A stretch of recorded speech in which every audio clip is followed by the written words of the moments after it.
যে জিলহজ মাসের কি কি আমল আপনারা করবেন।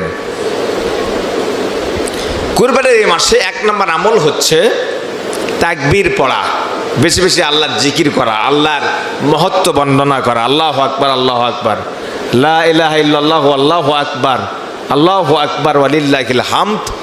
এই কুরবানির আগ পর্যন্ত, কুরবানির দিন পর্যন্ত আপনারা এই তাকবীরগুলো বেশি বেশি পাঠ করবেন, বলেন ইনশাআল্লাহ। তাহলে 1 নম্বর কাজ কি?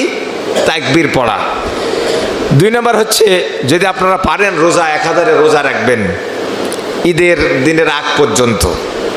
যদি না পারেন তাহলে আরাফার দিনে রোজা রাখবেন।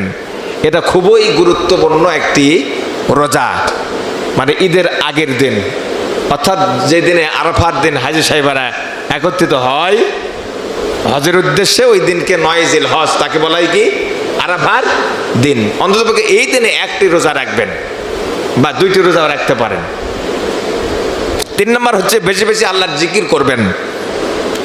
4 নম্বর হচ্ছে সাদকা করবেন, দান সাদকা করবেন। এই 10টা দিন খুবই গুরুত্ব। এরপরে নফল ইবাদতগুলো করবেন এবং কুরবানির প্রস্তুতি নেবেন, বেশি বেশি জিকির আজকার করবেন।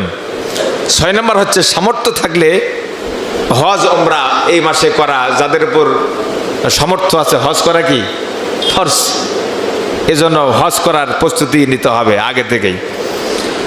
7 নম্বর আমল হচ্ছে নখ ও চুল না কাটা। এই 10টা দিন নখ, হাতের নখ, চুল, পশম এইগুলো না কাটা, অথবা আরও কিছু বর্ণনা করা যে এই 10টা দিন আপনারা রক্ত প্রবাহিত করা থেকে দূরে থাকবেন, মানে পশু জবাহ থেকে, পশু জবাহ থেকে দূরে থাকার চেষ্টা করতে হবে যতদূর আপনারা পারেন। এমনকি মুরগি, হাঁস, আরও কিছু বলা হয়েছে। অন্তত এই 10টা দিন এই জিলহজ মাসের পবিত্রতা রক্ষার্থে, কুরবানির পবিত্রতা রক্ষার্থে এইগুলা থেকে আপনারা বিরত থাকার চেষ্টা করবেন, একেবারে যেটা জরুরি সেটা ব্যতীত। এরপর 8 নম্বর আমল হচ্ছে কুরবানির দিনে কুরবানি করা এই জিলহজ মাসের। 9 নম্বর আমল হচ্ছে বেশি বেশি দরুদ পাঠ করবেন, নবীজির প্রতি বেশি বেশি দরুদ পাঠ করবেন। 10 নম্বর আমল হচ্ছে নফল ইবাদত করা। কি ইবাদত করা? নফল ইবাদত করা। এই 10টি আমলের কথা হাদিসে বর্ণিত রয়েছে। এই 10টা আমল করার জন্য আল্লাহ তাআলা যেন আমাদের তৌফিক দান করেন, বলেন আমিন।